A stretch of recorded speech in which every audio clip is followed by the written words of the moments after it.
Hmm.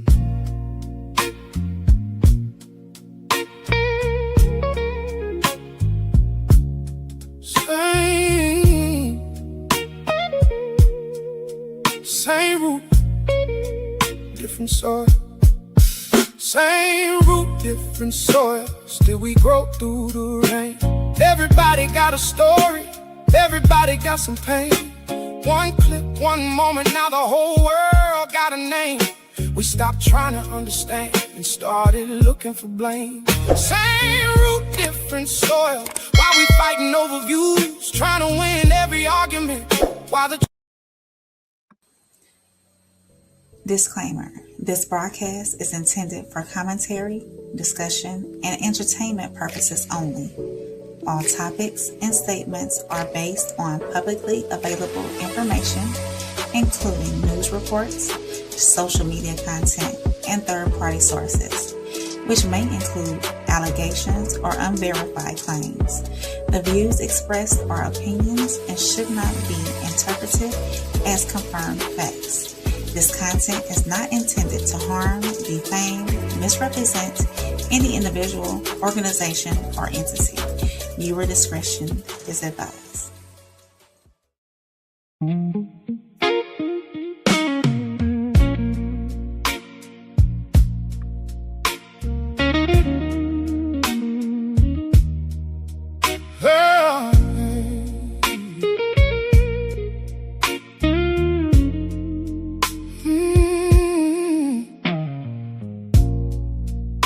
I watched a picture fade tonight.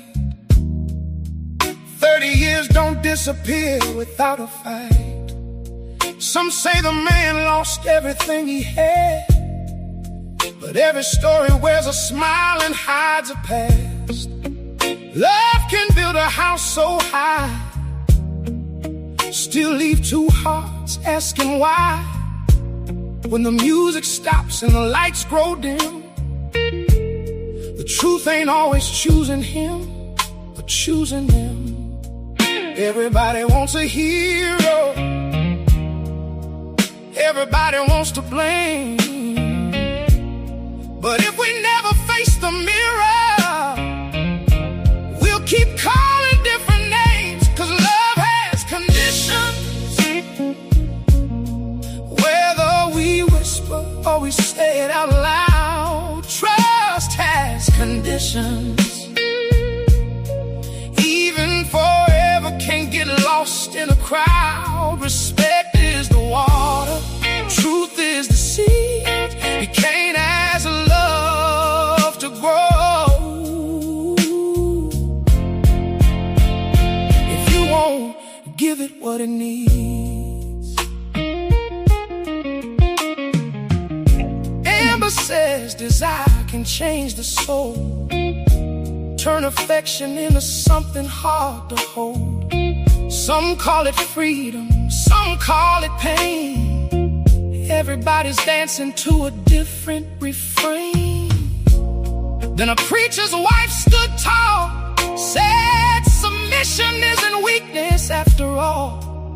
Not chains, not fear, not losing your voice, but two people making one faithful choice. We've been sold a dream without the work, want the harvest, skip the dirt, want loyalty without sacrifice, want forever at a discount price.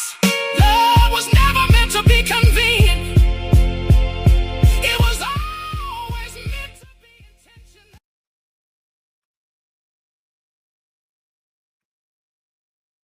Muted. Muted. You muted. Oh, Yep. hey, y'all. You be getting in with these songs. I was just overwhelmed with these lyrics. We ask love to grow without giving it what it needs. Welcome in, welcome back to Same Soil, Different Roots, the place where two people from different backgrounds can have one honest conversation. Tonight's conversation begins with a question: does love truly come without conditions? A marriage that lasted 30 years has come to an end, and some believe LaVar Ball is the victim. Others believe we're only seeing one chapter of a much larger story. Amber Rose argues that modern SMEX culture is making women more masculine. And a preacher's wife reminds us that real submission isn't about losing your identity. It's about choosing partnership with a purpose. These conversations, one common thread, we often say love is unconditional. I do. But trust has conditions, respect has conditions, commitment has conditions, even grace requires two people willing to extend it. So maybe that's why relationships have become so difficult. We've become comfortable defining love by how it makes us feel instead of what it really requires from us. So tonight isn't about defending men or women. It isn't about assigning blame. It's about asking whether we're confused, if we've confused unconditional love with unconditional acceptance, because those aren't the same thing. So whether you're listening from or leaning into the conversation, challenge your perspective and remember, just because our roots are different, it doesn't mean we can't grow from the same soil. So welcome in to the same soil, different roots.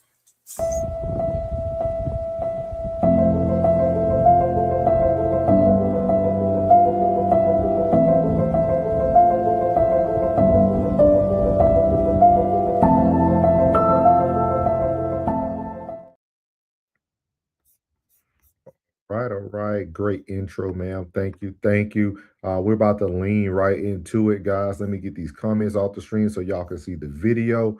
As y'all see below, the first pressure point for tonight is going to be LaVar Ball's divorce after 30 years. So here we go. She wired differently. Check this out. I know they've been calling and they've been asking me saying, we want to send a speech therapist there. We want to send a rehab lady there. I told them, keep all them people. I don't want nobody coming to the house talking about, oh, I'm giving Tina speech therapy for an hour or two. It's not genuine.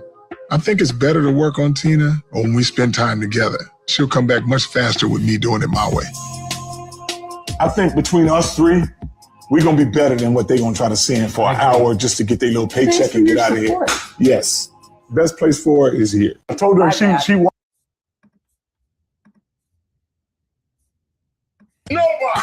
Everything my dad does is definitely planned. So even if, people think he's crazy, he knows what he's doing. Hey, that's what I'm talking about. LaVar has always been positive. None of my boys drink. None. Never smoked. Never indulged. Never acted fool in South Central. If he drunk liquor, he'd be uncontrollable. Hey, that's what I'm talking about. Yes, you look like we need to go back upstairs. No, I'm just playing. First impression of Tina was tall, strong, built good, smart. I just walked up to her and I said, you know what? I don't know what me and you gonna do together, but we gonna do something together. And I thought he was crazy. That ball magnetism. They just attracted me. My daughter said that she had a boyfriend, and being I'm white and he's black, I didn't know how to take that at first. I probably didn't take it very well. I will give LaVar a great deal of credit because he didn't push. He was very willing to wait until Tina's parents, who were acting a little bullheaded at that time, were ready to accept him. I know. 20 years later, would you think we'd still be here doing the same thing that when we started off when I first met you? No, I didn't believe we were having all boys like you told me when I first met you. I'm going to be lucky enough to have 3 boys, but 3 monsters like we got, oh my God. Our boys are special. I don't think people understand how much time we put into this. The direction that we're going with this is on a whole different level. My dad's master plan is hopefully to get all 3 of us on the Lakers.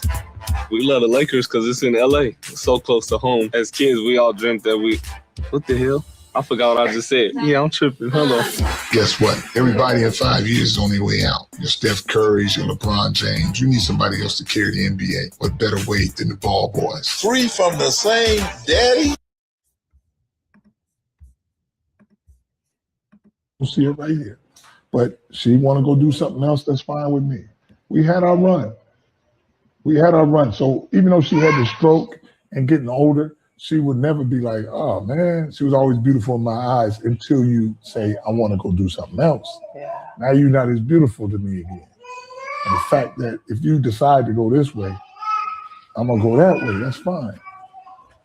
That's deep. It is what it is, man. And like I said, anytime you can find somebody you can stay in love with for a long time, or for one day or whatever, if you can witness that love, that's good. I had that with her, and I found somebody else. But it is what it is. You know, with my wife, you know, who Tina decided to go her own way. That's why you don't see her right here. But she want to go do something else, that's fine with me. We had our run. So even though she had the stroke and getting older, she would never be like, oh man, she was always beautiful in my eyes until you say, I want to go do something else. Yeah. Now you're not as beautiful to me again. And the fact that if you decide to go this way, I'm gonna go that way, that's fine. That's deep. It is what it is, man. And like I said, anytime you can find somebody you can stay in love with for a long time, or for one day or whatever, if you can witness that love, that's good. I had that with her. And I found somebody else. But it is what it is. So there we have it, man. There we have it. Wanted to show y'all a lot before we get this conversation started, because I think I'm gonna have a totally different viewpoint than what everybody's been saying online. Been watching everybody talk about the situation. And you know what? I never thought Souls watching all this TV in his life would pay off. You know, sometimes people say TV. Well, I watched the whole Ball series. Like I used to follow them before they were rich and wealthy, and so my thought process is going to be a little different than most people. But Rain, how do you feel about? I don't know how much you know about LaVar Ball and Tina Ball prior to this happening, but what are your thoughts about LaVar Ball going, him and his wife divorcing after 30 years of marriage? She was the one that filed the divorce, correct? They never said who, but I'm assuming she sounded like she was the one who said she was ready to try something different. I don't know. I didn't follow their story fully. You know, I didn't watch all the episodes. I know when it first came out, I maybe caught one season. But from the clips you just played, it seems from the outside that LaVar was a stand-up dude. He was able to convince her parents of something that they never thought that they would accept. He nursed her back to health. He had a strict plan when it came to that. He had probably a strict program at home. Having 3 boys, you have to have a strict program, you know, and they, as far as I know, that they're successful as well. From what I can see, LaVar seems to be a stand-up dude with a strict program. That's very loving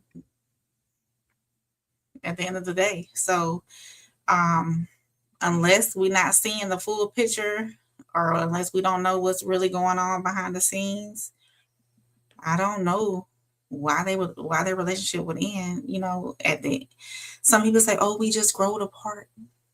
We don't align anymore."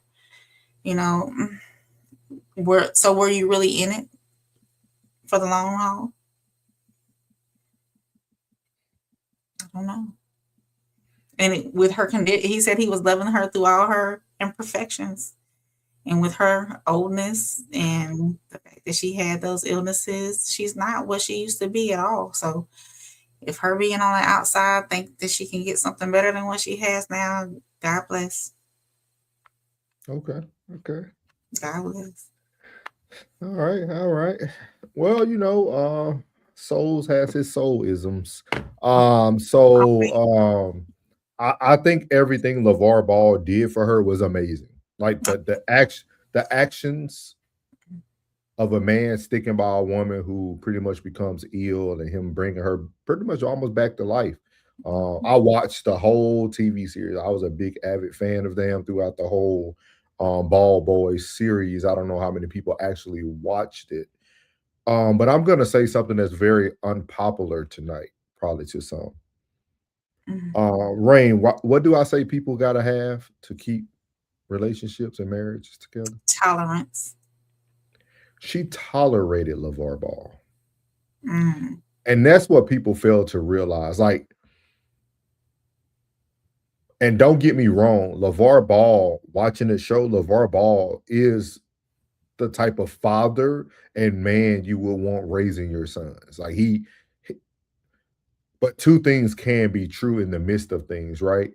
Just because you might display a great father doesn't mean you might be the great person to another person. Could be a good father, but not a good husband. Yes. And LaVar Ball is a alpha. Like he's a dog. Oh yeah, you can see that. Like he's that guy when he steps in the room. And they both were athletes too. They both played in college. And like, so you got two alpha personalities. I truly feel from watching the show, I could have seen this coming. I think her getting sick made him make it to 30. Oh. Because she stayed where she was comfortable and what she knew. And if she never got fully back healthy, she probably would still be there today. But I really feel, this is just Soul's opinion, I feel that she tolerated LaVar Ball to protect her sons. And I think people don't always look at it from like the woman's side or a mother's side of things, right? Sometimes a woman will stay in a situation as well that benefits their children. Oh yeah. And sometimes we look at things from just because everybody, oh, he got her back to health, and it seems amazing. It's an easy narrative to take. Like it's the easiest route to take. But I'm just throwing some nuance in there because when you watch their series and watch their TV show, it takes a very special person to deal with LaVar Ball. Just like it takes it would take a very ideal person to deal with Souls. Like and that's why I wanted to bring a different perspective, because I think sometimes it's easy to take what the whole world is like. Oh my God, this was a great dad and great man, and she left him after 30 years. Yeah, that sounds great. It sounds easy to make him the victim of it. With that being said, I also, coming from a mental health professional background, I paid attention to how calm LaVar Ball was about the overarching conversation. And I used to say this all the time on No Middleman as well. When you take accountability, you can move on without all the antics and stuff. That's what y'all are seeing. Like, you're seeing a man who knows what all was accomplished in that 30 years. And he said, I loved her until she said she wanted to do what? Something different. Yeah. Words have power. See, everybody likes to, like, it's so easy. Like, it is what it is. I found someone else, but I will say, being able to find somebody who does love you is something that he's telling you with his words. Like, hey, yeah, we had a good thing. It looked great. And then also, they went through some resentment. You heard the parents. That's why I wanted to play the parents. The parents wasn't a big fan of her dating a black guy. No. Which I'm gonna get to classic comment because he hit it right on the head. So, like, at the same time, that relationship had so many ups and downs. But it's easy to look at the success of the relationship once the boys got older. They made it to the NBA. They have money. You know what I mean? Like, it's easy to see, because that's when she got sick. She got sick during the celebration. Nobody's seen everything that led up to the celebration. And that's why I always tell people, like, I'm just happy that I did watch things, because a lot of times we take from what we get from everybody piecing things together. But I would highly encourage people to go out and watch their whole TV series, because it shows you the ebbs and flows of their relationship. And then if y'all still go right now, Neon, the guy who interviewed LaVar Ball, go watch all their clips. Go watch how he talks to the lady that he now dates. I ain't want to play that anyway, but like, everything has a rhyme or reason. That's why I always keep telling y'all that people truly stay together because they tolerate each other. Oh yeah. Once the tolerance leaves, that's when love starts being conditional. He literally said it. I loved her until she said she wanted to do something different. So is tolerance unconditional love? I don't know. I haven't tapped into that code yet. I don't know. I just this like, but I think it's just so unique because everybody's riding that one narrative of like, oh yeah, he brought her back to life. Mm. You know what I mean? But there's a lot of women who brought men back to life too, and that man left the woman. We see this all the time, y'all. This ain't nothing new. Yeah. This is not nothing new. This is not nothing new under the sun.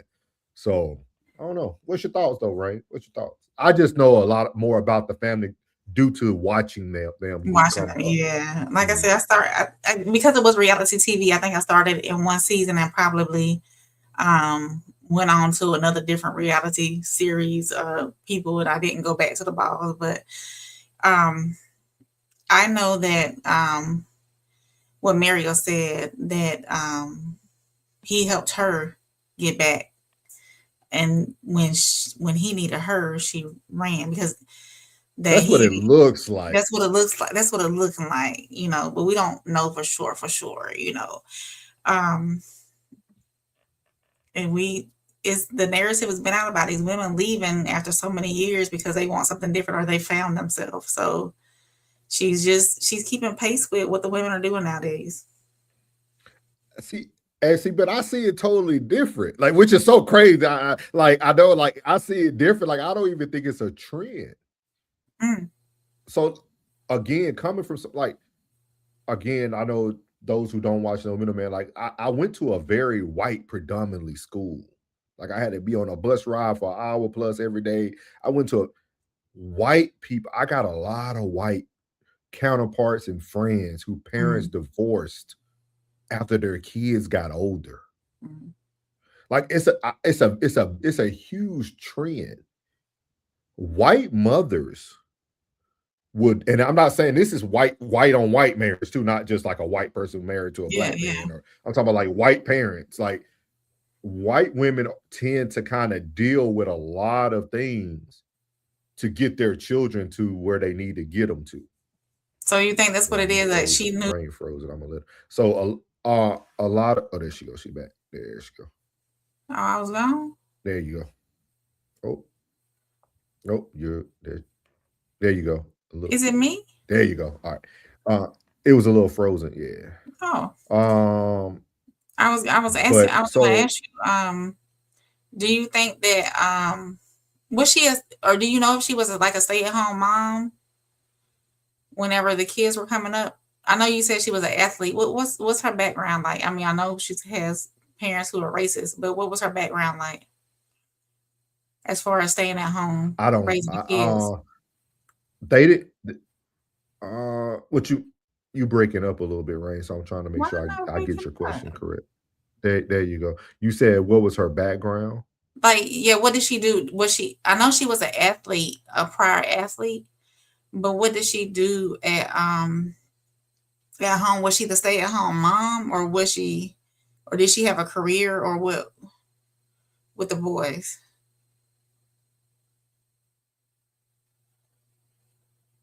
She was home with the boys. Oh, like, so she followed the ball. Yeah, she followed the ball plan. Like, if you watch the TV series, like, he had a plan for the boy. Like, all the training, all the like, they had like out there in Chico, California, they had like a plan, and she followed it through. Okay, so that's what it is then. Yeah, she wants to go out and do her thing because for so many years she gave herself to the family. That's how you feel about it? Yeah. Classic said, when a woman says something that indicates you are not her first choice or initial type, leave it where it is at. He says she has fairly racist parents. I agree with that.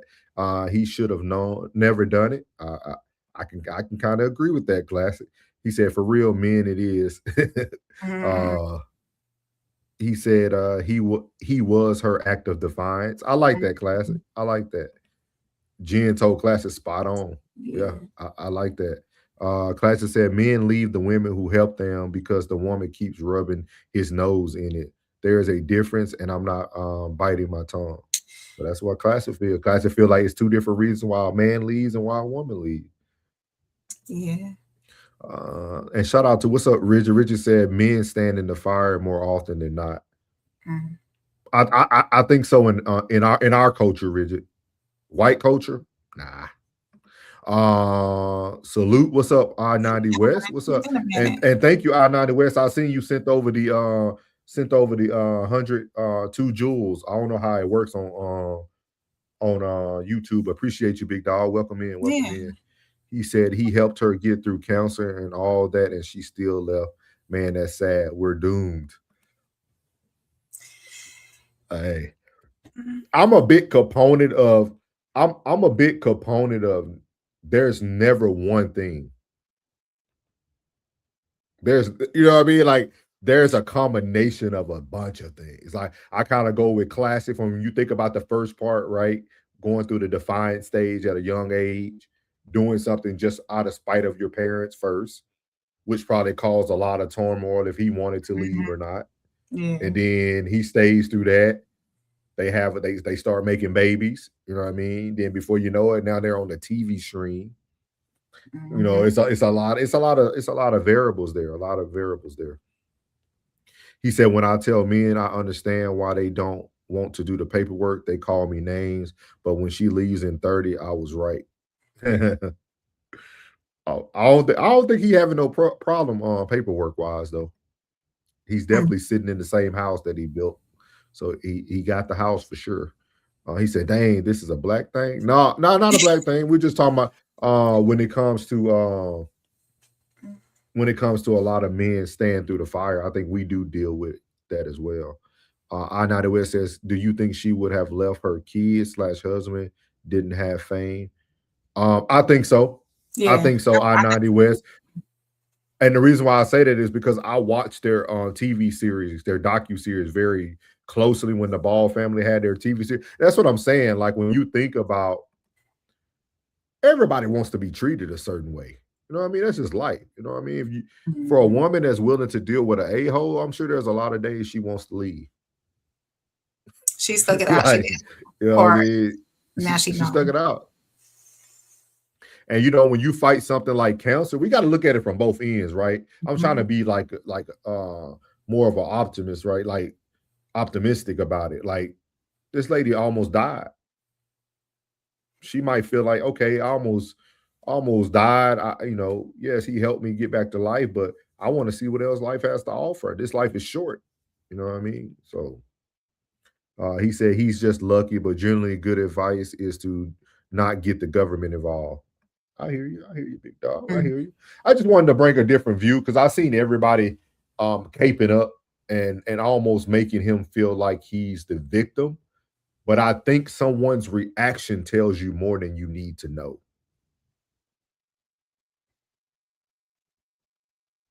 Like, so that's what I would tell people.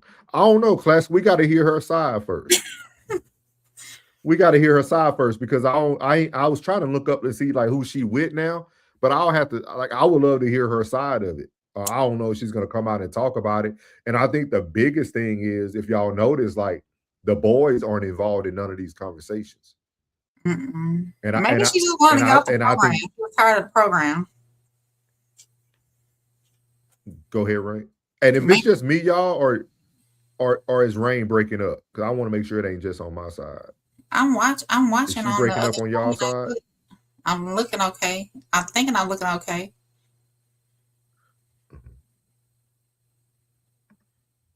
Mary said, "Classic. I feel you on that one. Government destroys some great things." He said she almost died. Now she wants to. Mary laughing. He said, "Dumb-ish." He said, "No, I was saying it is a black thing. I don't know where it comes from." Oh, he's saying that staying in the fire. I got you, big dog. I got you. Is it just me, y'all? Is Rain frozen now? No, because I see it on the others. Y'all got to let me know because Rain over here cheesing on my end hard. I don't look froze. I don't look froze on my end. Maybe it's you. I don't know. Might be stream. Might be stream yard. Yeah. Jen said you good. She's good. Okay. Let's see here. He said, I don't think he will say anything bad. That's what I said too, Rigid. Yeah. That's what I said too. I don't think she'll say anything too bad about her. Yeah, I don't think so. She is not frozen for me. Okay. See, I know something. Rigid said she freezed and stopped freezing. Oh, thank you. Do I need to come I don't out? know. Maybe it's the vertical, and the vertical's probably a little behind too. That's why it doesn't look frozen. They shouldn't be children, grown or not, should not be involved in their parents. I don't know, Mario. I don't know. You got anything else on this topic, Rain? No. Maybe she wants to get off You the can. program. You can, Rain. Rain gonna go out and come back in, y'all. She gonna go out and come back in. What's up, Lil Penny? He said some people aren't built for the theater production life. I feel you. He said, Mario said they should never have to. No, I don't think you have to pick sides. But I think it'll be interesting to see who they're around first. That's the better way to put it. Because I know they've been working out at the crib. So they've been working out at the crib. So and the court at the house. So they got like a whole basketball court. But yeah, man, it sucks though, man. I mean, they made it 30 years. I mean, longer than most. So shout out to the 30-year gang. They made it 30. I would just always tell people to look at things from both sides. I think eventually we will hear her side. So I think it's just always best to kind of see things, cup half empty or half full, however you want to look at it. Penny said, I think she stuck around for the. I said that, thank you, little Penny. If you watch the series, you see it. Like, I think she was there to protect the boys, to be honest with you. Like, because he was a real dad. He was tough. He was a real dad. Like, I'm all for his fathering. I'm all for his fathering. The tough love and all that. I'm Mr. Ball all the way. Being there for your sons one thou while, nothing wrong with that. But that's solely separate. Fathering is totally separate from your marriage. So, and that's what I try to tell people. I always said Souls was a horrible husband, great father. It can happen, y'all. So I'm living proof. He said, I be telling kids I'm putting her on the spot. They about to learn about women. Shout out to you, man. So that was pressure point number 1. Pressure point number 2 is going to be very, very interesting, guys and ladies. This is something that me and Rain have a lot of conversations about on No Middleman. But I think this is going to be the first time we kind of hear a good analogy for what real submission is. So we're going to be talking about the next pressure point is going to be real submission. So this is a pastor's wife out of New York, I think. And she is married to an African-American man. So, I had to go do my research.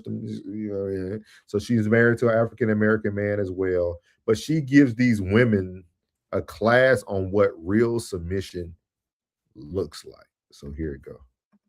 Before God will bless your obedience as being a wife. The Bible's full of it. Ephesians and Corinthians in the Old Testament. Just start looking for them. Submission does not make you a weaker vessel. It just makes you the part of the machine that is needed to function, but entrusting somebody else's responsibility that's what they were made for, to do what God has made them to do. So I value submission. Submit one to another is not in the same way. He is not going to submit to me the way I'm going to submit to him. That's not even biblical. As he submits to Christ, so I submit to him who has submitted to Christ.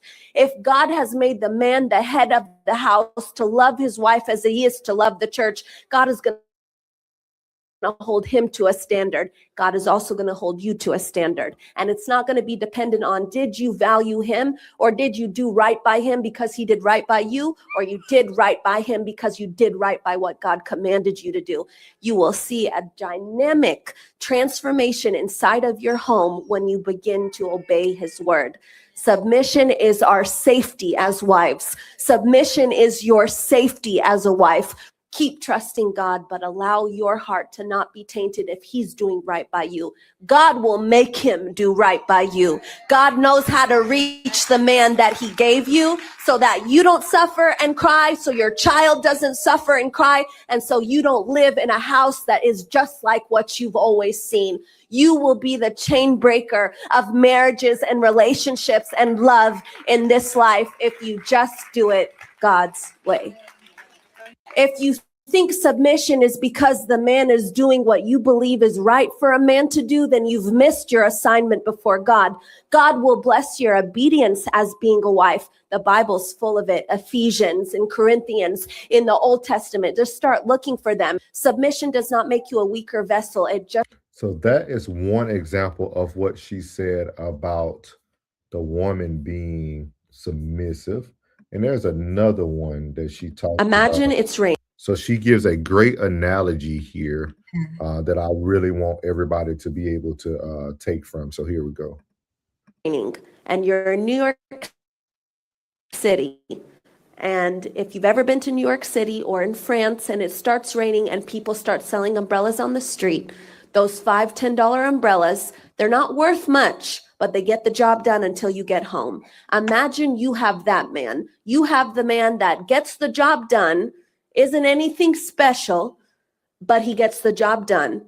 That man, no matter how little you view him, is made to handle the rain. You were not made to handle the rain, but you were made to hold up that which can handle the rain. If you didn't have that umbrella, you would come back home smelling like what poured on you. When a man comes back in as that umbrella, he gets dried quickly, water repellent, it falls off of him, and no matter how equipped you thought he still was built for the rain. The difference also, some of you want that Neiman Marcus umbrella. Some of you want the wood handle. Those things are heavy. And if God gave you a man like that, then you have to be the woman that can hold up that man. Because an umbrella that is not used, it can be for the rain, for the sun. It shields, it provides shade. It allows what's under it not to be touched. We are the vessel, not weaker. We are the vessel that was meant to let the one that God gave us be held up and used for what he was made. So now as a wife, I want to say, I don't want to get wet. I don't want to sunburn. My skin's not built for that. So instead, I'm going to let the man be who he was meant to be. And if God gave me, which he did, my man's about as heavy as this table. That means God made me capable of holding him up. If my man is not doing what he was made to do, it's because I, as his wife, am not holding him up. Imagine it's. So there we have it. You know what I mean? There we have it. There we have it. There we have it. I hope every woman is listening tonight. You need an umbrella. You need an umbrella. You gotta come, and you gotta come in that way. I don't know nobody who wants to run out in the rain and stay wet until the umbrella proves that they can keep them dry. I don't know. I'm gonna let Rain speak though. I'm gonna let Rain. Go ahead. The floor is yours. We have had this conversation dozens of times, and I liked her analogy. I like the way she talked about the umbrella. I have, over the course of this past year, learned what true submission is. I still believe, though, that some women who have been in survival mode don't have a problem with submission, but just have a problem giving up the reins, or just not a problem, but just difficulty. It's still. It's a work in progress still with some women, I believe. But no, I agree with everything she said. I've always been one for submitting in that way. But with that being said, what she didn't talk about is making sure we submit to the right man as well. She did speak about it. Where? When? Can we roll it She back? spoke about it in the first video I showed. First video.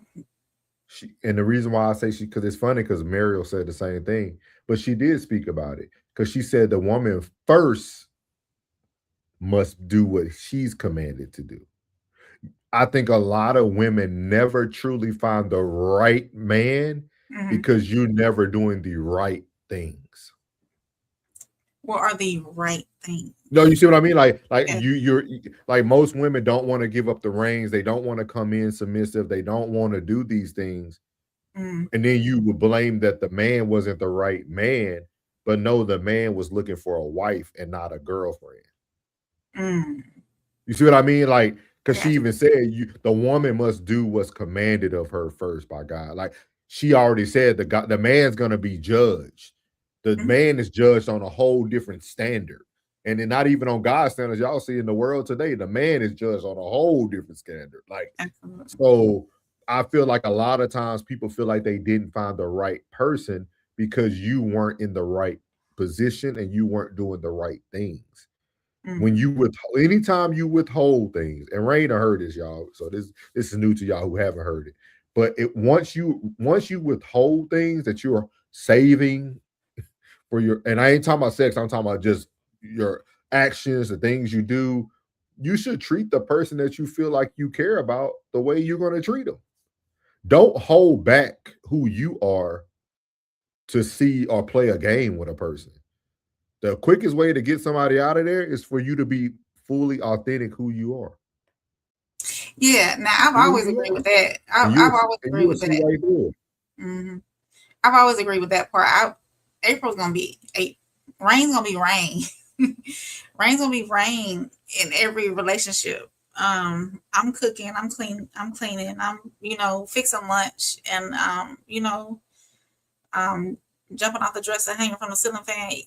I'm just saying, it's April is gonna take care of her man, marriage or not. I think that a lot of women nowadays have pushed that narrative, girl, don't be doing that for that man. He ain't your husband yet. He ain't your husband. Don't be. But then we had that woman who said, yeah, I made his lunch. I washed his clothes and I got a ring. And every woman that I was coming across was telling me not to do that. But I did what my heart told me to do and I got the ring, So April's going to come in the relationship as who she is, in that sense. And that has never changed on my part, but I think a lot of women nowadays the relationships are one-sided and it's like, what can you do for me type deal and not what we can do together or what I can do for you as well. How can I take care of you and you taking care of me? Yeah. I think every woman desires that umbrella. And I think some women, like she said too, their expectations are too high. They want that umbrella from Neiman Marcus with a wooden handle, and all that, not knowing that you can give that umbrella that wooden handle later on. You can make improvements to that umbrella as well. So I think she also was mentioning like heavy is the head that wears the crown, right? Like if you get the Neiman Marcus umbrella, you got to know that man is a Neiman Marcus type of guy. Like, so you got to understand what comes with that. Yeah. Little Penny said company has to have more than a CEO to run. Definitely. Richard said when she was talking, I swear rain was not in her head. Little Penny said the problem is women got to stop blaming the umbrella for the sunburn if they chose not to be under it. Mario said you just have to find the right umbrella or you just going to get wet. Richard said she was talking to her. Pity said, but you don't go around collecting multiple umbrellas just to open them up and put them back. That too. Because when have you ever opened an umbrella in a store?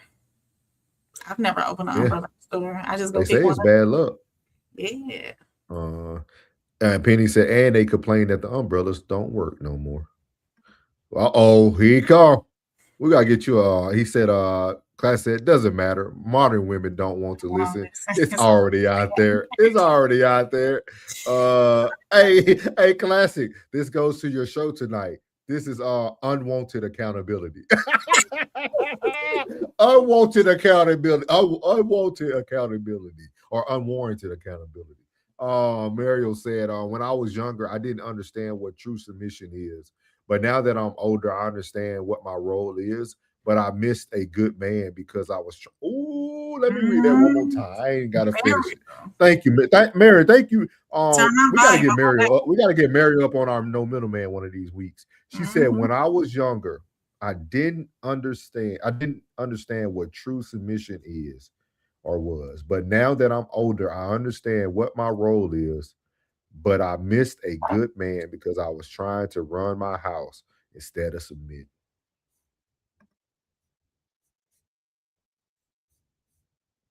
Gotcha. Yeah. Yeah. I think that's probably 85% of women, Miriam. Probably 85%. I might be 85% easily. He said, I opened the umbrella in the store for sure. Yep, that'll do. Yeah, yeah. Thank you, Mario. See, the men love it, Mario. They love accountability. You did something big tonight. You did something big. You sacrificed yourself tonight. That is amazing. Yeah, yeah. Oh yeah. It's a great conversation though, y'all. Because we used to have we don't have these type of passionate conversation we used to have. Because Rain kind of gets it now. She kind of gets she's about 62% in the door. 62. You can't give me more than that. Nah, because you still love to say, with that being said, I already did that takes that's your minuses. But I think it was super dope though, because hearing what she said, I think it was super true. Super true. But I think men have to hear the part about the man has to hold his role too. So I think that's very important. Mary said the truth will set you free. It sure will. It sure will, man. We thank y'all for pressure points, man. We're about to move on to our culture under fire. This part might not be as funny and fun for you guys, but we got to get to the culture under fire because there's a lot going on and a lot being said. So here we go.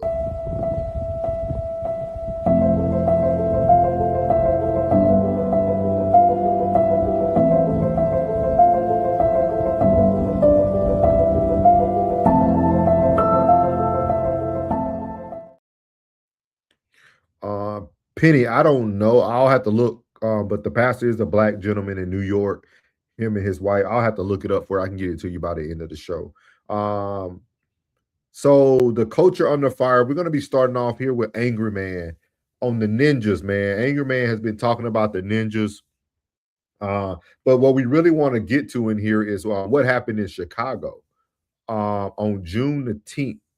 On Juneteenth holiday, there was a lot of bloodshed and a lot of people passed away on Juneteenth.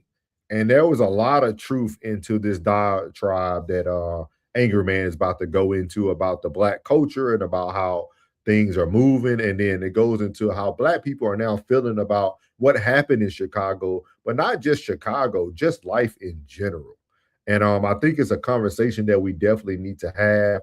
Rain might not have a lot of input on it because it's talking about the ninjas, but at the same time, I thought it was a very good conversation that he did have and that he started. So we're gonna go here, and I'll probably fast forward it a little bit to get to the people, but I do want y'all to hear the beginning of what Angry Man had to say. So here we go. Put up the speed. Here we go. See, that's the question. The question is, does your community remain dysfunctional today because of them or because of you? And I believe you know that it remains dysfunctional because of you. So you have to continue to blame white people, because if you don't have white people to blame, then we got a bunch of questions we got to ask, like why? Or you're going to confirm for all of the well-to-do black people that you call coons and that you call sellouts, you're going to confirm for them what they've been saying, is that the reason y'all can't get ahead ain't because of white folk, it's because See, this is why you come up with all of them goofy sayings like, I'm going to pull myself up by my bootstraps when I don't have any bootstraps. Well, first of all, we have to believe you don't have any bootstraps. That's the first thing. We have to believe the premise that you don't have any bootstraps in the first place for you to be able to substantiate that argument. But what happens if we find out you did have bootstraps, you just decided not to pull yourself up by them? Because see, I've been sitting back, racking my brain, trying my best to figure out, why is it black people don't seem to care about black people losing their lives when other black people do it? Why is it black people don't care about tearing up the community when it's black people doing it? I keep noticing that when we do some mess to each other, no one seems to care. You only care when white people are involved. I've been trying my best to figure that out because to me, dysfunction is dysfunction. Destruction is destruction. To me, it doesn't matter who's tearing up the community, whether they black or white. You're tearing up the community. That's the problem. Doesn't matter to me who's taking a black life. Whether you white, black, brown, whatever, you took a black life. It doesn't matter to me who did it. What matters to me is that it happened. We need to stop it. So I'm trying to figure out why the rest of you think like that. And I figured it out. This Carmelo Anthony situation helped me to figure it out. If you don't have the white man to blame for all of your dysfunction, you can then be held accountable for your efforts or lack thereof. That's all this is about. It's about accountability. You use the white man and his perceived attack on you to escape the accountability of what you're supposed to be doing in your community. That's all it is. That's all it is. When you're not a good father, it's because of the white man. When you can't find a job, it's because of the white man. When your community is dirty, downtrodden, dysfunctional, it's because of the white man. When your kids grow up to be criminals like Carmelo Anthony, it's because of the white man. When your wife leaves you, it's because of the white man. Well, everything is because of the white man. Because without that, we'd have to ask certain questions or come to certain conclusions. Like the reason why your community is dirty is because you're lazy and trifling. The reason why there's trash in the streets is because you don't have enough damn sense to put the trash in the trash can instead of throwing it on the ground. The reason why your wife left you is because you a raggedy individual that ain't about inside of the hood is because all of you are enabling each other. All of you are trauma bonding. The only that can save y'all are the ones who had enough sense to crawl out of the crab bucket. And now that they're out of the crab bucket and they're looking back at the damn bucket, they can see how dirty it is. See, you should have never talked to me. You should have never talked to me because I'm telling you 100%. 100%. And you can get mad if you want. You can talk as much trash as you want. It ain't going to change the facts on the ground. Matter of fact, since you think I'm lying about the Chicago thing, check this out. Let's go ahead and pull this up. What happened in Chicago? Let's see what happened in Chicago. Transported to the hospital. We did hear from police they had multiple gunshot wounds. The 10 other victims, Megan, self-transported to the hospital. We did hear from street pastor Donovan Price at the scene. He said seeing a shooting like this on a holiday like Juneteenth is really a tragedy. In my neighborhood, where my church is, it's between 7 and 11 people possibly shot. It's tragic. At least one of them is in critical condition. It should be celebrating, and fireworks should not turn into gunshots. Does a disservice to the community and what Juneteenth is supposed to stand for. You know what's so funny? Ain't that a shame? And by the way, shout out to Jeffrey. He said, for the say I talk white, but I'm headed to data center. Appreciate you. Anthony Austin Metcalf situation, stuff happens. But, over this Juneteenth weekend where we commemorate the release of the final enslaved people out of Galveston, Texas, something happened in Chicago on the South Side that nobody seems to be talking about for whatever reason. Oh, yeah, that's right. A mass shooting took place over Juneteenth weekend. But I guess everybody been too caught up talking about this Carmelo Anthony Austin Metcalf situation, a situation between two teenage boys that y'all done put the race narrative on. Y'all done straight up ignore the fact that in the hood in the South Side of Chicago pulled up, did a drive-by with them switches, let that thing rain, let the whole clip loose, 100 cases on the ground. They found 100 rounds on the ground after 12 people got hit in the hood, in a black neighborhood in Chicago, a liberal city with that black mayor, and I don't hear no fuss about it. I don't see nobody on TikTok making dissertations. Of course, everybody talking about the Carmelo Anthony Austin Metcalf situation because it's gonna make you some money on TikTok, real talk. But it's like if a white person do something to a black person, even if it just got anything to do with white and black, y'all get out here and just make think piece after think piece after think piece. But when them walking around with them guns and they pull up in the black neighborhood and let them things loose, it's quiet. You can't hear nothing. We always talk about holding folks accountable, but for whatever reason, black folks refuse to talk about that. We'll talk all day about some hypothetical between a black and a white person, but when they here killing folks, they doing it every day. So there you have it. I think I think it's a lot of uncomfortable truth there. Um, and I thought it was a decent piece because he goes through a lot, like a lot of different categories and stuff like that. And I think a lot what stood out to me is because I think a lot of African Americans are frustrated because we feel that we don't have the real conversation. Like I think that's the hardest part for people who really want to see change. I think sometimes certain people want to hear the full conversation. Like we don't want to debate 2.5 days on Carmelo Anthony and Austin Metcalf. We want to talk about how do we save each other from each other. You see what I mean? Like we're losing more of us than it is of them. And I feel like that's where a lot of the conversation comes in or the questions comes in of like how do we have the same conversations in depth and talking pieces that we have for Carmelo for our own people. What's the Because solution? because this week I sent Rain probably 20 different fights and like I was sending so many, it was so many. Couldn't even choose. So I just had to throw a piece up here because it was so many. And I ain't gonna even lie to y'all. Majority of the black people lost the fights. That one kid got put on his back twice by that one boy. I was like, dang. But he kept getting back up though, I ain't gonna lie. And then it was another one when these black people were jumping this man and the 12-year-old boy just got shot and killed. Yeah. But everybody's mad at the black man for shooting, but he was jumped by like 7 to 8, 10 different black people. Yeah. But nobody's arguing about the jumping of that person, which you can see it on screen. Like it just I think this is what confuses America. Like we're like, okay, what can we talk about? What conversations are appropriate to have that doesn't make people want to push away or don't want to make you call a black person an Uncle Tom or a coon? Like, how do we have a dialogue that's actually healthy then that can still go to the length of how long we're still talking about Carmelo Anthony? As passionate as we are about black on white crime, white on black crime, the different mixing the racials with it, the same kind of passion we have about that is the same kind of passion that we need with black on black crime. You know, so is if that same situation in Chicago with the 39 people being shot over the weekend would have happened with one white person doing it or white people against black people, we would have heard about it all over the news. It would have been all over because it's racially, you know, in that way. It's racially motivated in that way. But then when it's on the same race, is not, there's no passion with it. So what my question is, what is the solution? Is there no solution to what's going down with, you know, with all this shooting and killing of each other? Yeah.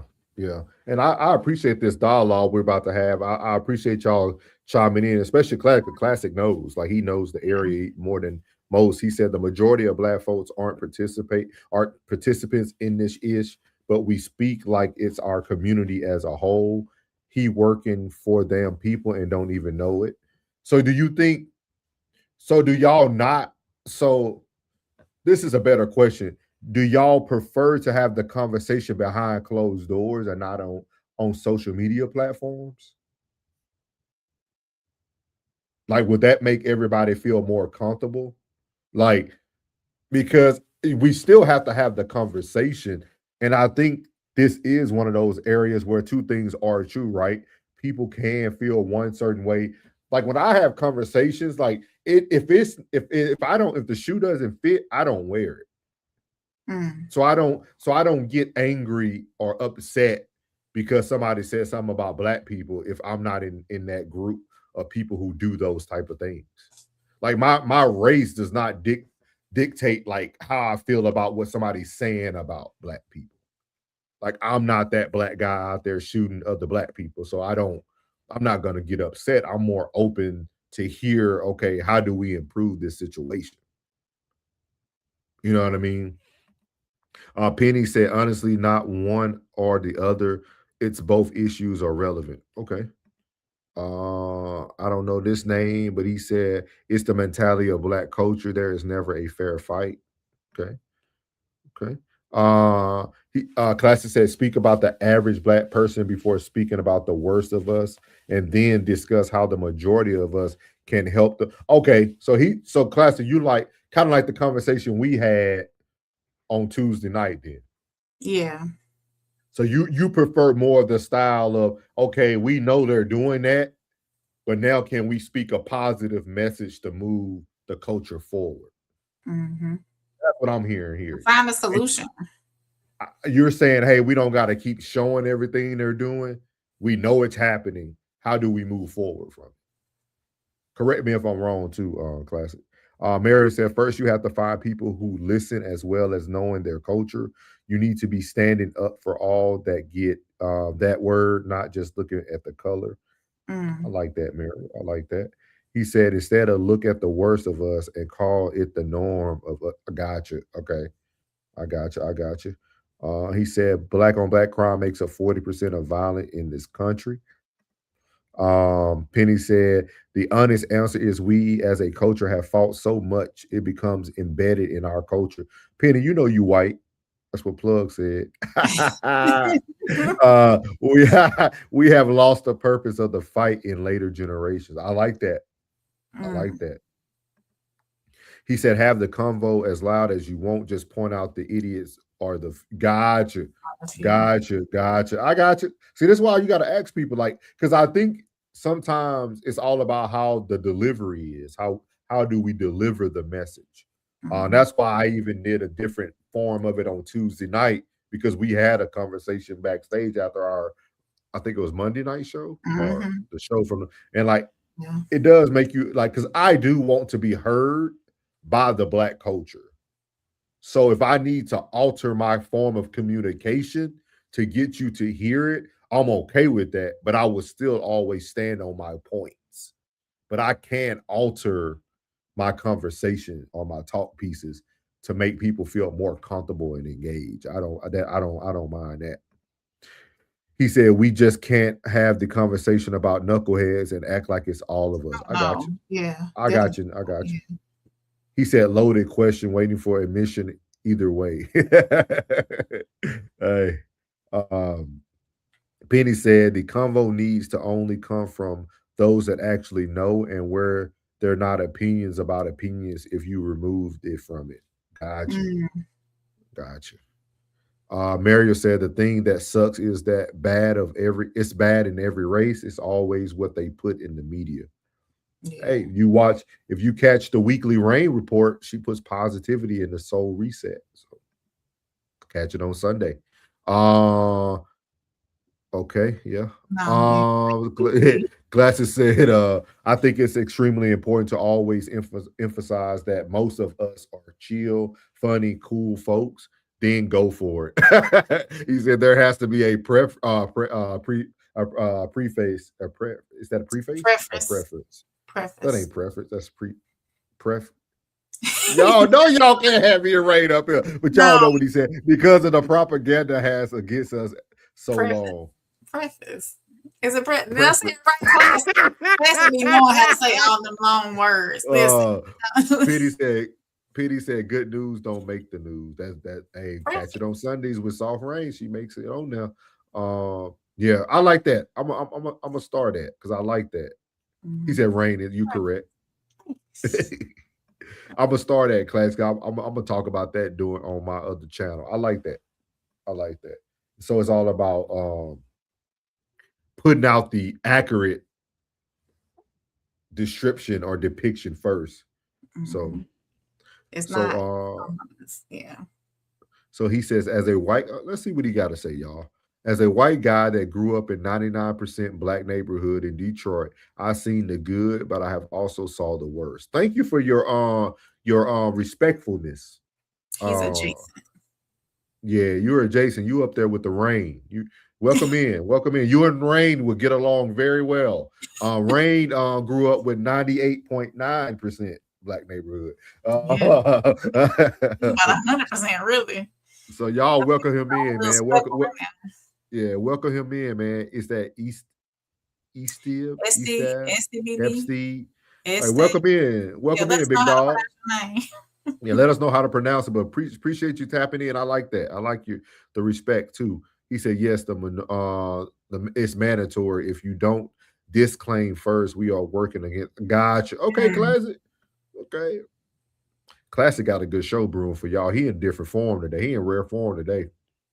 He's explaining to y'all. Y'all don't get a lot of day with Classic or explain it to you now. Y'all better tap in. Appreciate you, Classic. Richard said, this is what I was telling that girl in here. It's like a urge built us. We dislike others like us. Oh, he talking about old girl. I know who you talking about. She's no longer associated with us, but I know exactly who you're talking about. Oh, yeah. I know exactly who you're talking about, sir. We do not know what she has going on anymore. But yeah. So he's saying, so he agreeing with Classic too. Then, like, okay, yeah, I like it. I got it, man. I got it. So okay. So guys, since I have my lessons on preference, what is it? Preface, like breakfast, preface. Since I have to preface this first, there are a lot of good African American people out there. There's a lot of us who are not bad people, but there are a few of us who continue to allow things like this to be okay. So as you see, the Culture on the Fire is going to talk about the Korean George Floyd. This was weird.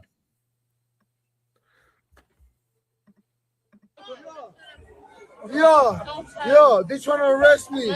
They ain't never gonna get me.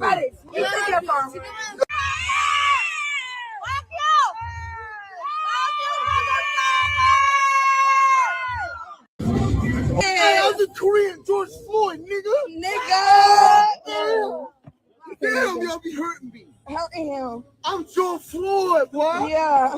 I'm George Floyd, no, boy. You're not. Yeah, show the money. Show the money. Yeah, cause never been broke. Never been broke. And look who around me. These niggas trying to arrest me for having money. Why you abusing me, bro?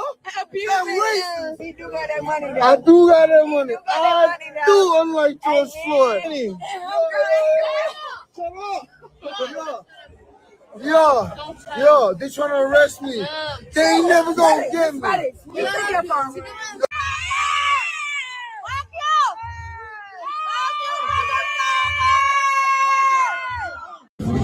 Hey, I'm the Korean George Floyd. So, I already put out the disclaimer that there's a lot of good black people in the world. But now we have to speak to what we just seen on the stream. I'm gonna let you go first, Ray. I'm gonna let you go first. What? What? It's like that's my. I don't know what to. What? Is that called exploitation? Is that what that is? Or he is exclaiming that he is George Floyd and never had any, probably nowhere near what George Floyd experienced here. You see at the beginning of the video, he just knocked somebody out. So he was rightly getting arrested. But what I don't know. So for me, Rain, why I wanted to show this because I preference something all the time to us. You just said it correctly, so easily. Oh well, I don't know. So, but I always talk about this to us of how large of an influence we have. That too. Yeah. How much control we have. How much people want to mock us even when it's in the midst of tragedy. Let me say that again. People mock our culture even in the midst of tragedy. Mhm. And we won't take the opportunity to capitalize on what we provide. Mm. I don't understand it. And for those who don't know, that was in South Korea, because there's another version of the video as well when you first see him fight these two white soldiers that are there. They're in South Korea. He beat up two white soldiers first. You can tell they were in the military. And then Mm. you seen the young black lady there who probably is another military member as well. They were in South Korea. But to think that a Korean gangster all the way in South Korea, probably under some type of substance as well, but uses the analogy or the verbiage of I'm like George Floyd, and then had the audacity to use the N-word over and over and over again. Like, I don't think I won't ever understand how we, not all of us, there's a lot of us who are great. The majority of black people are good people. With that being said, look at what other countries take away from us, though. Mm. If that man is thinking about George Floyd in the midst of this, just imagine what they think about black culture and black society and black crime and like we really don't understand how powerful we are. Because if somebody can use you in the midst of tragedy, that's a powerful thing. Mm. It's a powerful thing. And the culture is highly influenced all over the world. Hip hop, black culture, all that is all over the world, and especially I would say, especially in those Asian communities like China and Korea and Japan as well. It's heavily Americanized. Black culture is heavily influenced over there. So we is as if more positivity was shown, just think of the impact it could have across the globe. Yeah. Mm-hmm. And I'm gonna tell, and this is a PSA, man, public service announcement, bro. Black people, get away from these type of things. Don't be the person that they pan the camera on at the end. Get away from these type of situations. Like, She was ready to be just on get camera. away. She was posing. Like, To be on just camera. get away, man. Just get away. I thought that was crazy, man. And then but shout out to Korea. You could take your phone and everything with you when they lock you up. Because he actually had another video when he's locked up in jail and he got his cell phone. He's taking video. He got his Fendi bag with all the money in there. What? Yeah, so they don't take away your stuff when you get locked up in Korea. So Classy said can't give him street justice for this because it was one of those crimes. It was. He said cops don't say it, but profiling a person based on how they are dressed is real. I agree. Black men with dreads and sagging pants or a hoodie, it's up. He said, what was that? He said, because we have become entertainment for the rest of the world. Mm. I agree. I agree, man. I agree. But instead of us being entertainment, I wanted to do a different spin on it because I think we have to keep seeing how big of an influence we have too. Regardless that wasn't a positive influence, we have a huge influence on the culture and society, no matter where we are. Like, so just something to think about, man. Just something to think about. You got anything else for that, Miss Rain? Man, a bunch of foolishness. So we're going to dive into these last subjects. We got 2 more subjects for y'all. We appreciate y'all tuning in with us late tonight. Thank y'all for your patience. And don't forget to go over the classic codes in just a second. And also, I think the tears down is going to be live tonight as well. Mario says, sad part is they only use the worst of us to make examples to the world. You're right. You're right. But we can change it, Mary. We can change it. We can change it. So we're gonna move over to the divide. We're gonna be in the divide in our last two topics of tonight. So let's move over to the divide. Here we go.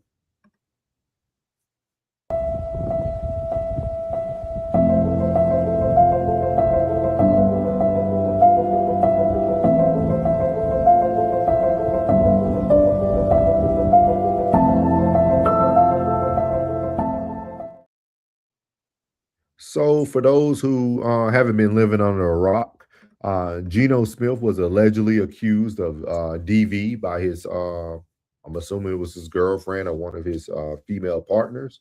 So this has gone viral with Geno Smith. Geno Smith is the new quarterback for the New York Jets. And we're going to kind of talk about this a little bit. She said a lot and did a lot, and I just want to see what your guys' thoughts is on this. This is Geno Smith.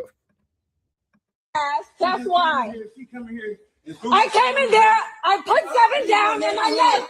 You ran outside and attacked me, bitch. This is crazy. You came outside and attacked me. Fuck you. I don't give a fuck about y'all, bitch.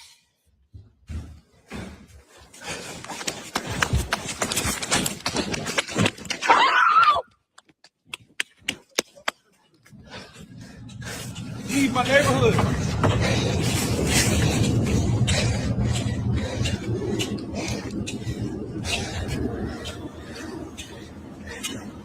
You broke my fucking computer.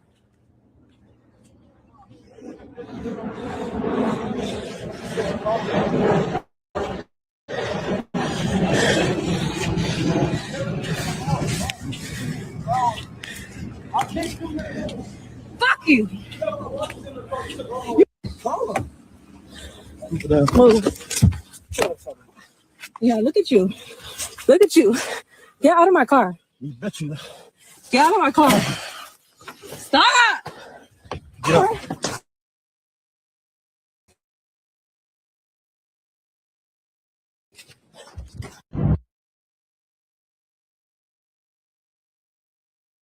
She just called the police.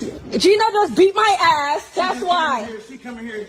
I came in there. I put 7 down and I left. You ran outside and attacked me, bitch. This is crazy. You came outside and attacked me. My family. Fuck you. I don't give a fuck about y'all, bitch.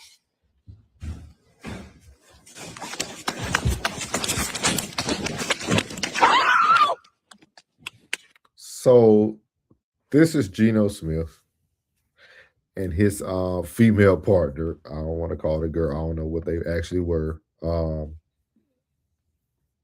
She is African American, by the way. That is going to be important for the preference of this conversation, because everything we do here when we're creating content and this production has a rhyme or reason, right? Because you hear so often about, man, black men who date white women, boy, that white woman gonna mess you over, boy, if something happen. Man, that white woman to do this to you, she'll call. So we have seen a huge shift starting from Big Tigger. Now you got Geno Smith. But then you look at Jelly Roll and his wife, separate amicably, no mess, no drama. You look at LaVar Ball wife, leaves after 30 years, no stress, no drama. But now you're starting to see a shift in the environment of these black athletes and black celebrities with black women. Everybody's picking up a phone and every woman is accusing that man of beating them up.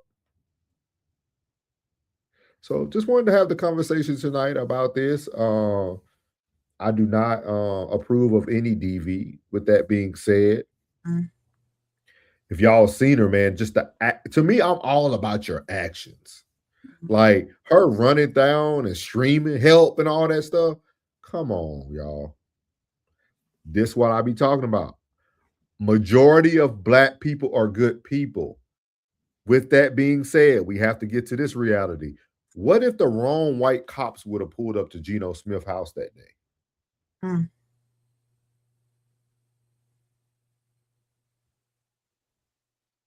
Yeah. Let me ask that question again. See, all this has a reason. See, y'all be a lot of people. All this production has a reason. What would y'all have thought if the wrong white cop pulled up that day and Gino would no longer be here?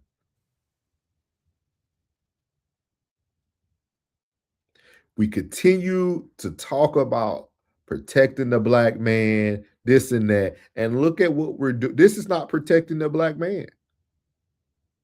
You're not even protecting the bag at this point. But you have the floor, Miss Rain. Go ahead. Do your thing.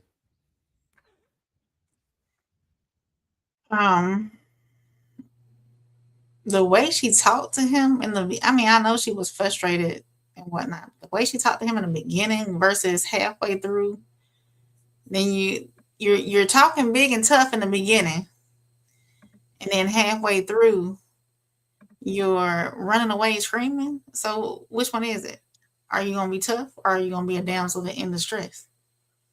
And no man in their right mind is gonna talk to you after you done called them a B, after you done belittled them. In a way, no man they don't even, a man is not going to even address a woman after you sit there and down talk them. So what is it that you want? Do you want to be tough and bad, or do you want to be a damsel in distress? What are you doing? Obviously, I'm assuming, and we know how assumptions are, that this is something that went on several times in their relationship. This was not the first time. You can tell it wasn't the first time because he was too calm. He was too calm. He was over it. He was like, whatever, just go on about your business, get out my neighborhood type deal. He knew that she wasn't going to really do nothing after all that talking. At the end of the day,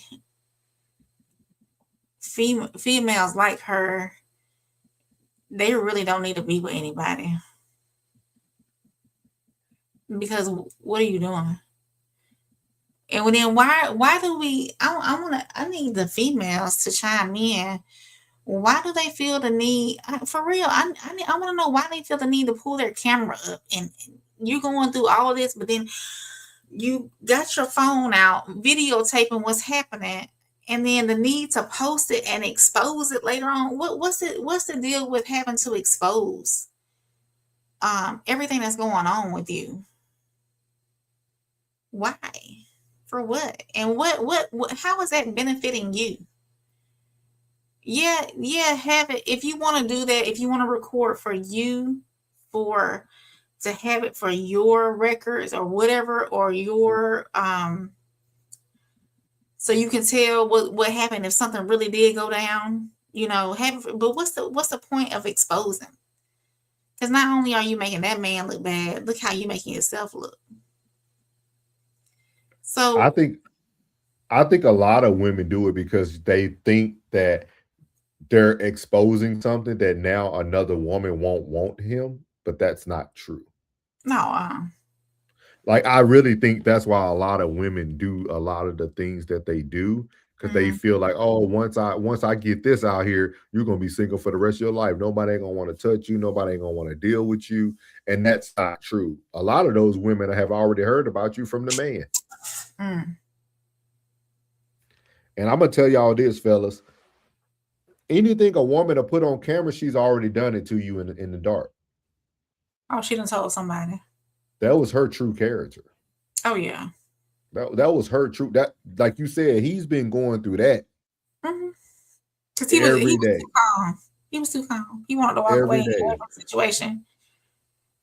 And then all the stuff she put on the screen, on the post of the video, he don't take care of his special needs child and all. Like, come on now, you just going all the way in now. You threw my laptop out. You running around the street and like, but Mario answered it. She said they would have analyzed him and asked questions. Like, that's what I'm saying, y'all. Like, we don't be thinking, man. We don't think no more about like the situations that we're putting people in. I highly encourage people, just leave. If you want to go, just leave. Just go. Just go, man. Just let it breathe. You know what I mean? Yeah, man. Jesus. if you're doing this, you're acting a fool and carrying on and belittling. He don't want you. He's not gonna. He gonna make it miserable for you to even stay because he don't even want to be with you like that. So, why do women think? Some women, I'm not gonna say all. Some women. Why do women when they do this? Why do they think it's gonna change the behavior of the man anyways? It's not. It's not.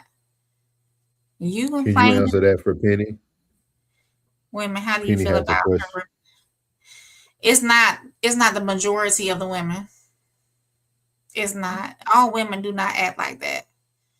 All women don't carry on like that. They don't. Richard funny. Richard said, "Look at y'all, mama." Right. Oh, man. What are you doing? What are you doing? And Lil Penny said he read an article today that Jelly Roll wife, by her own admission, wanted to leave because she wanted to go back to escorting, allegedly. Oh. Mm-hmm. Richard said she was trying to get him talked about in them papers. Yeah. Attention 304. Yeah. Maria said he was over her nonsense and she was trying to make a scene. They need to put those cameras down and go do things that are productive. Definitely agree. She just made herself look like a disrespectful fool. No man want that. Class said, I don't believe this is a color thing, right? Yeah, I don't know if you missed what I first said. I said that's what people normally say, though. They normally say that, oh, if you date the white woman, she gonna act a fool, she gonna do all these things to you. But we're starting to see a trend in a lot of the black men now being kind of exposed by their black partners. Big Tigger been already accused. Now you have Gino, and there's been some others as well. So yeah, but I definitely believe both sides have the same foolishness.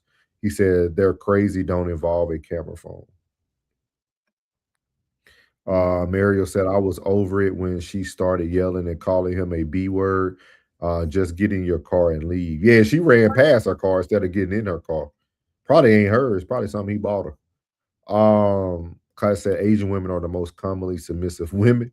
Traditionally, Hispanics are second. African is his third. Is from North America on the list. I'm gonna have to look up that list, classic. Pretty said, but why don't women get on social and call her out? Oh, you got some people. Oh, they're not gonna.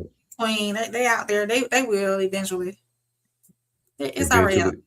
Yeah, eventually. It's already out there. they'll put it out there, Little Penny. You just gotta go find it. It's a few out there who will call women out on their accountability and whatnot and foolishness. So. Yeah. So we got one more topic for y'all, and I really want to hear y'all gentlemen's opinion on this, and I really want to hear classic opinion on this. Hopefully he ends up covering it throughout the week.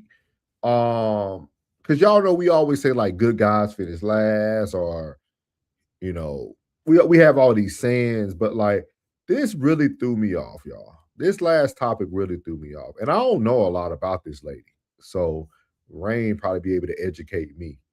So this is it Daphne? How you say her name? Daphne. Is it Daphne or Daphne? Daphne Joy. I don't know. Daphne Joy. But yeah. Daphne Joy was on Cam Newton's show. This was one of the ladies 50 Cent had a baby by, if I'm not mistaken. Yeah, I think so. Daphne Joy says that she would give academics a chance and explains why she finds him attractive despite critics. So I really want to hear what y'all think about this, what she said about academics and why she wanted to give him a chance and things of that nature. Let's listen up. Yeah, so let's hear what she had to say. Yeah. Would you go on a date with DJ Academics? Oh, yes. Is that a possibly yes, maybe yes, or a hell yes? I'm ready at 8 p.m. right now. Wow. My boy. Wow, man. Okay.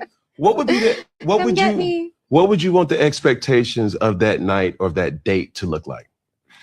Hey, hold on. Just pause. Sure. Just pause real quick. Academics, my nigga. I got you. I got us. Try to get you in the game. Go to your notes app, unlock it, and get ready to type it. Or go get your nearest sheet of paper. I'm dead. Go grab a pencil. Bump that pencil. Grab a Sharpie, okay? And take notes. You ready? Okay, good. Now. So, if me and DJ Academics went on a date, or if he finally asked to handle with care. Say less. Yeah. Would you go on a date? Yeah, on a date. I would just like, I actually share that with him too. I'm just like, no, like, show me what you got. Like, again, it's the effort and energy that's so like attractive to me. Like, oh my God, you did this for me, you know? So that would get me. But is it realistic though? I ain't gonna. Man. As far as what? Because I ain't like, but academics don't look like. Oh. I'm just saying. Yeah. It's not about the looks. It's about how someone makes you feel. Okay. And I think like in a really crazy time, he interviewed me at one of my most probably emotionally vulnerable times.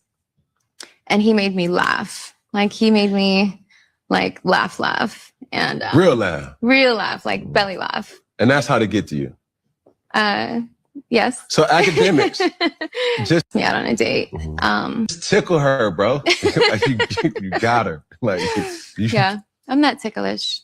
I like mental stimulation. Yeah. Don't tickle her, bro. That's gonna turn her on.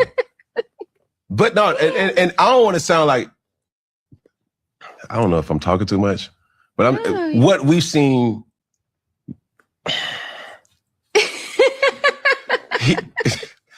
Academics just, if you had a type, right? He just didn't. So, do you have a type? Let's just ask that. I don't have a type. Okay, Ray Shermer. Yeah. Just tickle her, bro. So there you have it. That would have been a hard interview for me to sit through. I hate women that do that like airheady laughing all. Oh my God. Shout out to Cam, man. But even Jason Derulo said that she has an understated personality. So because she dated Jason Derulo for a little while. She has this. What did he have? What did you say she had? An understated personality. That's his words. Oh, we got money in the chat. We got money in the chat, man. Classic. We got money in the chat. Let's see what we got. Let's see what we got.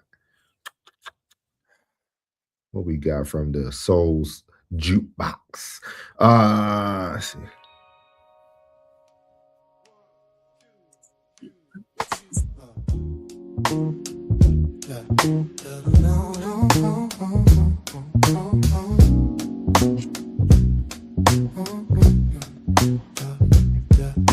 Two chairs, one room, but a lifetime between. Same dirt on our shoes, different paths we've seen. Louisiana nights, Alabama breeze. Stories in our blood, carried through the trees. You adjust your crown, I steady my gaze. Both been through fire, just in different ways.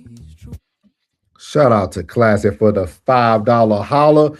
He said what Cam just did was dry blocking. No good, bro. Thank you, Classic. I was definitely going to bring that up. Just throw the assist and jog off. Don't yell out, hey, boy, I got you. Wild work. I got to agree with you, boy. No lie told there. Oh, man. I thought this was very interesting. Her vocal cry is nasty. What did you say Jason Derulo said about her? Her personality. She has an understated personality. So what does that mean? Can you explain? You said that she was airheady. You know, like most airheaded women don't have like that intellectual conversation. They're more seen for their body than, you said that she was airheady. So I think that he mean, that she's not very intellectual in that sense. That's my take on it. When he said understated personality, but he did state, I just read the article. He did state that it didn't work out because he was always on the road for the most part, I guess. But Like, I didn't imagine her with 50 Cent. you know, they said that she was a sex worker. She was Okay. named in one of Diddy's lawsuits as a sex worker, but Gotcha. Okay. supposedly it's not true. And the person who filed the lawsuit against Diddy um, falsely accused her of being that person, being that type of person. So even 50 Cent filed for sole custody once that lawsuit came out, but he later retracted the lawsuit. So Okay. yeah. And you said that she has like this goofy airhead like personality, like, you know, not, you know, having deep conversations type deal. And maybe, you know, that's all that the only thing she can offer is her physical beauty. Mario said pretty package, but slow inside. Yeah, understated personality. Yeah. I ain't never heard of Mario, I have to use that one. Yeah, slow inside. Slow inside. Jesus, that's hard. That's hard. I ain't never heard that before. I'm definitely still in that. But you're a little slow inside. You're beautiful. I'm still in it. Slow inside, baby. Wait. Oh man. But how do you feel about this is what I really wanted to ask you, and I want to ask the women in the chat as well. Jen, Mario, everybody who's here. Do women not have tights? I do. I feel like I do. Physically and, you know, other ways as well. I think that her saying that she might be genuine in what she's saying, that she doesn't really have a type. Looking at pictures of DJ Academics Night, I don't know how his personality is or anything like that, but obviously he was making her laugh and she felt giddy and you know, funny inside. He made her feel some type of way. I would definitely overshadow the way you make me feel over looks. Really? Absolutely. Okay, this is perfect conversation. Don't stop right there. Don't go too fast. Okay. This is perfect. Classic, I hope you're here. I know you're getting your show ready. So Classic had this conversation. Y'all got to tune in to Classic Code. It was me and I think it was In Too Deep and somebody else. Mm-hmm. Was it Ellis? It was somebody else in the chat. Mm-hmm. And we were saying that guys who make girls laugh get Mm-hmm. women. Oh yeah. Like women love a man that's funny. Oh yeah, definitely. Definitely. Now don't get me wrong. You know, that does not negate the fact that I've told you that physical attraction is it is what it is. You know what I'm saying? We see with our eyes first. When we gaze across the room, we're looking first before we even know what their personality looks like, before we even know how, you know, what kind of man they really are. And I believe that men do the same thing. We see first, you know, so that does not negate the fact that there has to be some kind of physical attraction there. But I will say this, a man with a great personality that can make me laugh and that, you know, treats me well, absolutely. Their attractive level of attractiveness will increase even though their physical is not 100%. You know what I'm saying? That's why There you go. He's Classic. I know he was here. That's what he said. So Classic, we finna try to get an answer, Classic. He said, I was saying I don't understand the transition from all the giggling to bumping and grinding. At some point, it's gotta get serious. So he's saying and correct me if I'm wrong, Clay. He's saying if the laughter kind of gets you there, and maybe y'all do have intercourse, that laughter is not going to keep y'all together if there's not a point where like things get serious. You know what I mean? Right. You know, so that's only part of the package. Just like that's a checkbox. A man that can make me giggle and laugh. It's just a check. It's an extra check. You know. Don't be serious all the time. So how does a man who you might not find initially attractive get to the point where he can make you laugh, and then you become attractive to the laughing and overlook how he looks. Through conversation, and spending time. Yeah. Okay. Mario said their outside package is what attracts most people, but it is the intellectual that keeps me. You can't have a conversation with someone that has no No sense. sense. Yeah. Yeah. The finest man in the room, gorgeous looking man. If he doesn't have a conversation, what other uses? Yeah, you can look good, but just like you said, that she seems airheady, and like Yeah. Jason Derulo said that she had an understated personality, so maybe she was not. Like her personality makes her unattractive to me. Right. So Not saying that not knowing her and never hearing her talk that she's Mhm. not an attractive looking lady. But Mhm. once you hear her talk, that would be so annoying to me Oh that yeah. it takes away the attraction. Like I'll be like, why are you laughing so much? Right. Yeah. No, I get that like- part. Yeah. Oh, he said no. Okay. He said no. I'm saying if y'all out on the 5th date and you love his jokes and he keeps you laughing, how does he laugh you into the house and out of your clothes? We have to stop laughing at some point. Oh yeah. I remember him saying it. Yeah, I remember him saying it. I mean, He said if y'all still laughing while clapping cheeks, something wrong. Yeah, definitely. I get it. Yeah. And what prefaced the conversation, because we were talking about it in class's chat, we were talking about how like a lot of unattractive guys, because Classic played a video about a dude saying that like when you're attractive, other people try not to have you around, like other guys and stuff. But I was saying in the chat, I think it was In Too Deep with somebody else, but we were saying in the chat that that's why a lot of ugly dudes are funny. Like most ugly guys are funny because they have to be. Yeah. I get it. Because They if have y'all to think about it, when you name me a comedian, Rain, that you were like, oh my God, he's just overly attractive. Ooh.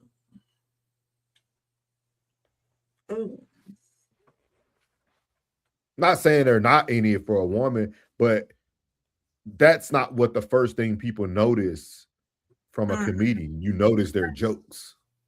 You know what I mean? Yeah. Like Dave Chappelle has him a little, I think, a Asian or Hispanic wife or some or a Islander wife. You know what I mean? But you wouldn't think she would marry him. So I just think I don't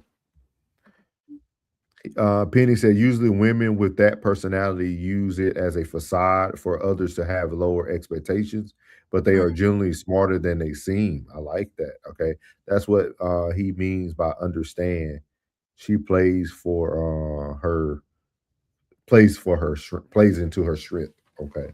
So you saying she's one of those people who can really have an intellectual conversation. But Penny, I couldn't get past the laughing. I don't know. Y'all know I like peace. That would really just mess up my peace. That would ruin peace for me. You laughing too much. You laughing too much. You laughing too much, man. Sit down. Like, what are you giggling for? Like, I mean, it's okay to laugh. I like to laugh and have fun, but like that right there, just the whole time.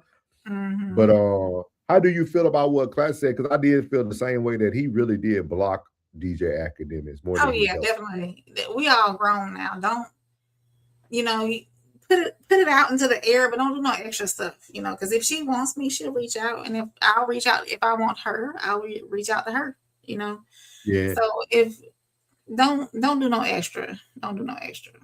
The part that bothered me was when he kept saying, "That's not like normally your type." Okay, so I looked at DJ Academics pictures. Okay.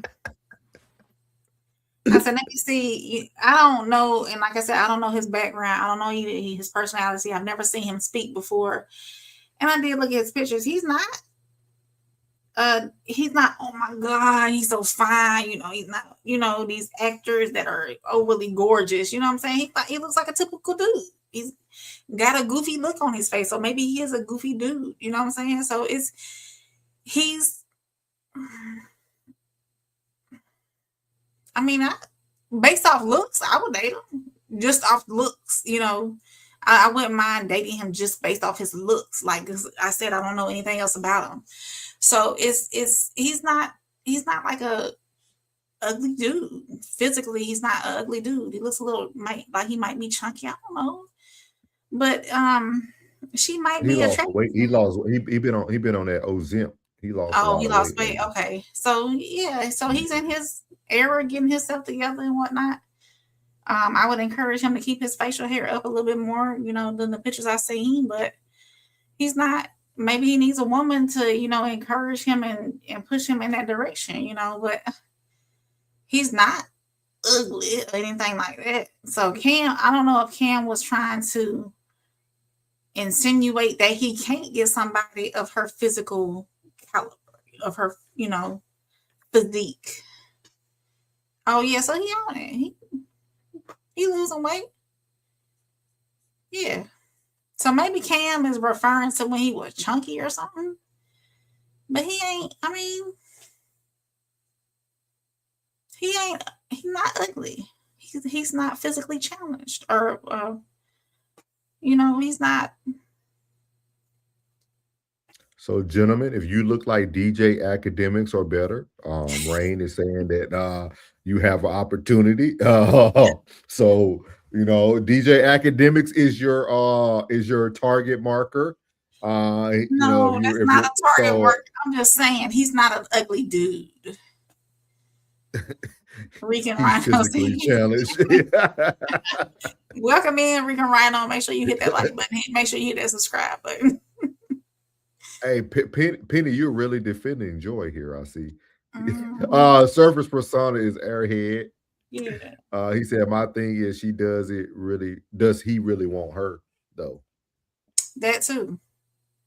Regis said Kim Kardashian smarter than people think. Book smart or not, she's real active. Yeah, you're right. You're right. But see, Kim doesn't have like an annoying she doesn't come off, to me, Kim doesn't come off airheady. Like when I used to watch some of the Kardashian shows, they never came off like airy, like just they came off as wealthy. Like just wealth. You know what I mean? Beauty is in the eye of the beholder. You're right, Muriel. You're right. You're right. Rain is blind in her left eye. I forgot to tell y'all that before she gave her description. It's my right eye. It's her right eye. So yeah. So she's technically I am. I have amblyopia. So technically I am. Yeah, make sure you pray for everybody. Tavern Smith, he said Jesus is coming very soon. This is a loving, warm in heaven. Blank. Yep. Make sure you pray for everybody, okay? Appreciate it, Tavern. Amen. Yeah, make sure you up a little late. They say nothing good comes out at night. You need to go to bed. Penny said not defending her, but I have ran into her type a lot. And if you sit and watch, it's not what you think. Okay. I agree with you, dog. Penny, I just couldn't get past the laughing. Like I would never got past that. I would have just said, all right, have a good night. And he's 5'10", so He said wealthy. Yep. He's not a short king. He's 5'10", so. Who, DJ Academics? He's 5'10". He looks short, but he's 5'10".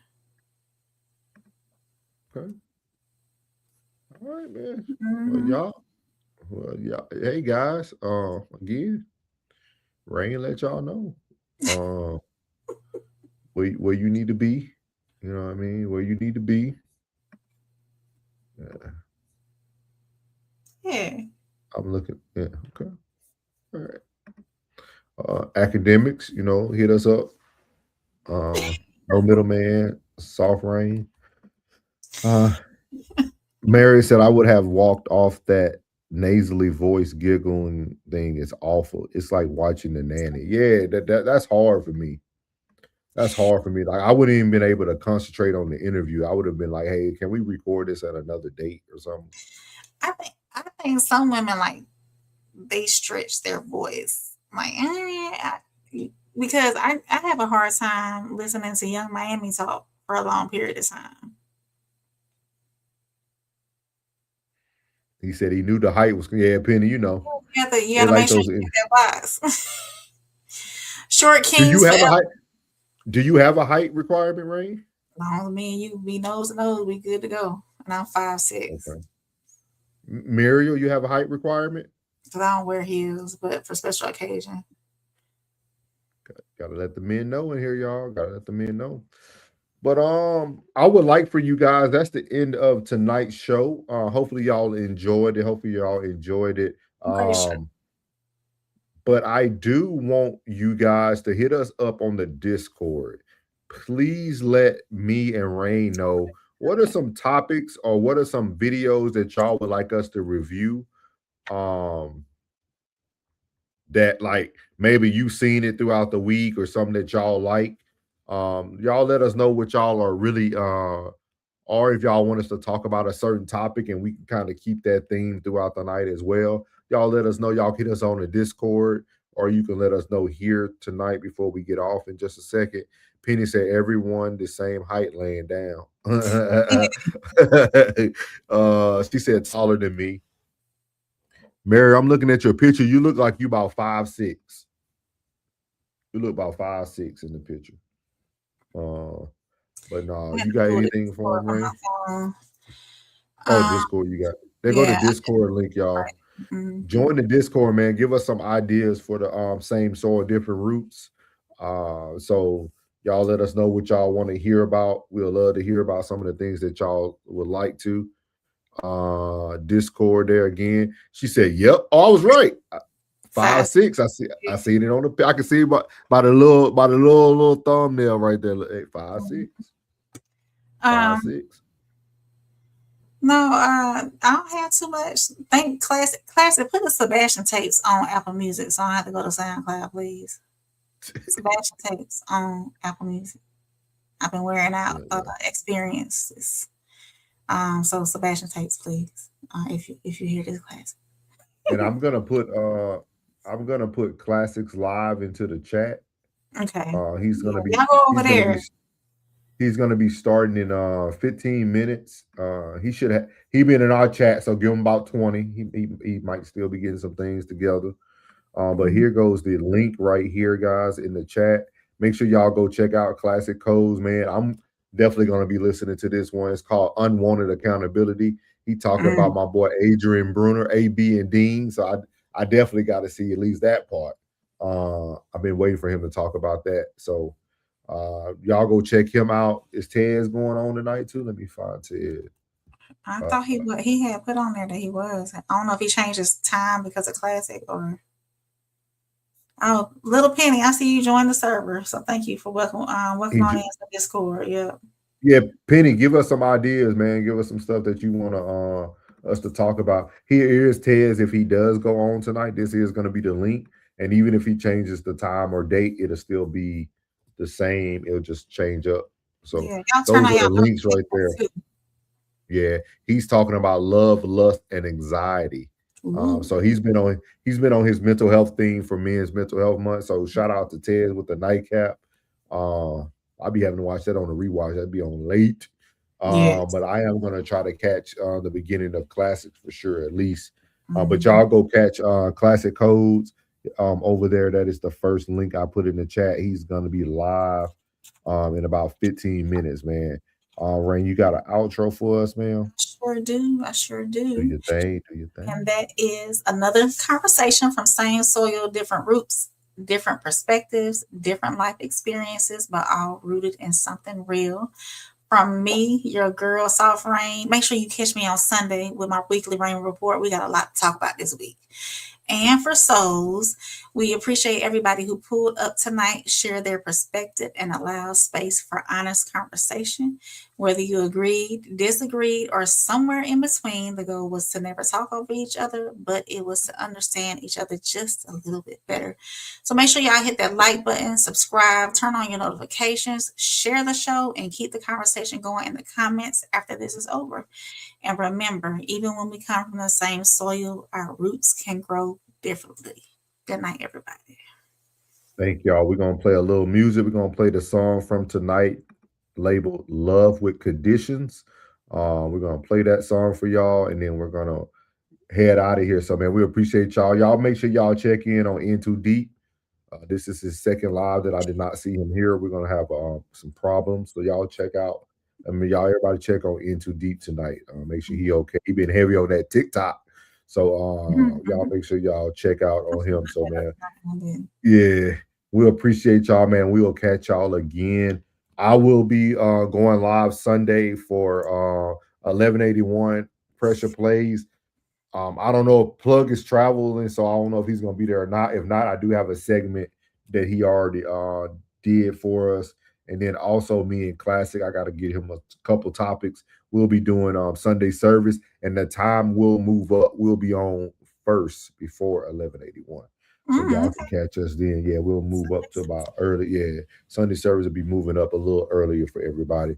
So we appreciate y'all. And this song is called Love with Conditions.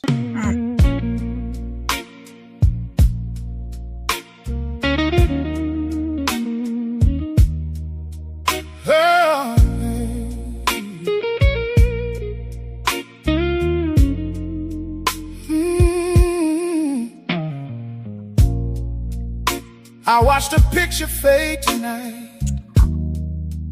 30 years don't disappear without a fight. Some say the man lost everything he had, but every story wears a smile and hides a past. Love can build a house so high, still leave two hearts asking why. When the music stops and the lights grow dim, the truth ain't always choosing him, but choosing them. Everybody wants a hero, everybody wants to blame, but if we never face the mirror, we'll keep calling different names, 'cause love has conditions. Whether we whisper or we say it out loud, trust has conditions. Even forever can't get lost in a crowd. Respect is the water, truth is the seed. You can't ask love to grow if you won't give it what it needs. Amber says desire can change the soul, turn affection into something hard to hold. Some call it freedom, some call it pain. Everybody's dancing to a different refrain. Then a preacher's wife stood tall, said submission isn't weakness after all. Not chains, not fear, not losing your voice, but two people making one faithful choice. We've been sold a dream without the work, want the harvest, skip the dirt, want loyalty without sacrifice, want forever at a discount price. Love was never meant to be convenient, it was always meant to be intentional. Love has conditions, just like the seasons changing every year. Grace has conditions, it lives where humility appears. Mercy keeps knocking, but pride locks the door.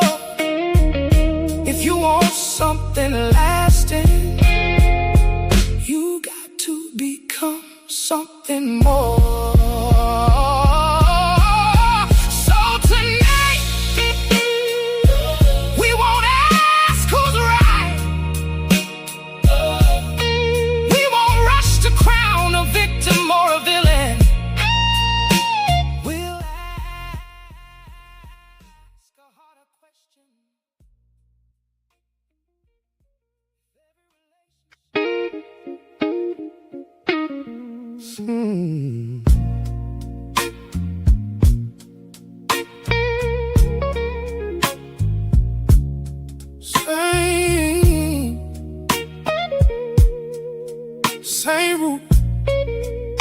different soil. Same root, different soil. Still we grow through the rain. Everybody got a story. Everybody got some pain. One clip, one moment, now the whole world got a name. We stopped trying to understand and started looking for blame. Same root, different soil. Why we fighting over views, trying to win every argument, while the